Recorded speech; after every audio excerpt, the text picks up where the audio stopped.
નમસ્કાર દર્શક મિત્રો, પાટવી ગુજરાતી ન્યૂઝ ચેનલમાં આપનું હાર્દિક સ્વાગત છે। ભરૂચ સક્રિય પત્રકાર સંઘની વાર્ષિક સામાન્ય સભા યોજાઈ। અધ્યક્ષ તરીકે દિનેશ અડવાણીની વરણી। ભરૂચ જિલ્લાના પત્રકારોનું સંગઠન એવું ભરૂચ સક્રિય પત્રકાર સંઘની વાર્ષિક સામાન્ય સભા ભરૂચ જિલ્લા માહિતી કચેરીના હોલમાં યોજાઈ હતી, જેમાં સર્વાનુમતે આવનારા 2 વર્ષ માટે પ્રમુખ તરીકે દિનેશભાઈ અડવાણીની નિમણૂક કરવામાં આવી હતી, તેમજ કેક કટિંગ કરીને સંઘના સ્થાપના દિવસની ઉજવણી થઈ હતી। ભરૂચ સક્રિય પત્રકાર સંઘ છેલ્લા 10 વર્ષથી ભરૂચ જિલ્લાના પત્રકારો સહિત સામાજિક શૈક્ષણિક ક્ષેત્રે કામગીરી કરી રહ્યું છે। આજે તેને 10 વર્ષ પૂર્ણ થઈ 11મા વર્ષમાં પ્રવેશ થતા ભરૂચ સક્રિય પત્રકાર સંઘ અને વાર્ષિક સામાન્ય સભા ભરૂચ માહિતી કચેરીના હોલ ખાતે મળી હતી, જેમાં વિવિધ એજન્ડા ઉપર ચર્ચા વિચારણા કરવામાં આવી હતી।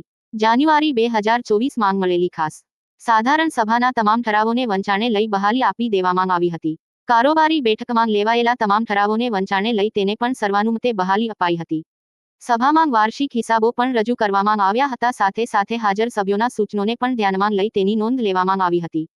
ત્યારબાદ વર્ષ 2024થી 25 અને 2025થી 26 માટે ભરૂચ સક્રિય પત્રકાર સંઘના અધ્યક્ષ તરીકે દિનેશભાઈ અડવાણીના નામનો પ્રસ્તાવ મુનીરભાઈ પઠાણ દ્વારા મૂકવામાં આવ્યો હતો। તેને જીતુભાઈ રાણાએ ટેકો જાહેર કર્યો હતો। આ અંગે હાજર તમામ સભ્યોએ દિનેશભાઈ અડવાણીના નામ ઉપર સર્વાનુમતે ઠરાવ પસાર કરી તેઓને સંસ્થાના નવા પ્રમુખ તરીકે જાહેર કર્યા હતા। સંઘના સ્થાપના દિવસને ધ્યાનમાં રાખી સંસ્થાના સભ્યો દ્વારા કેક કાપીને સંઘના સ્થાપના દિનની ઉજવણી પણ કરી હતી। સભાના અંતે રાષ્ટ્રગીત સાથે સામાન્ય સભાનું સમાપન કરવામાં આવ્યું હતું। ભરૂચ માંચ મોહસિન કારા।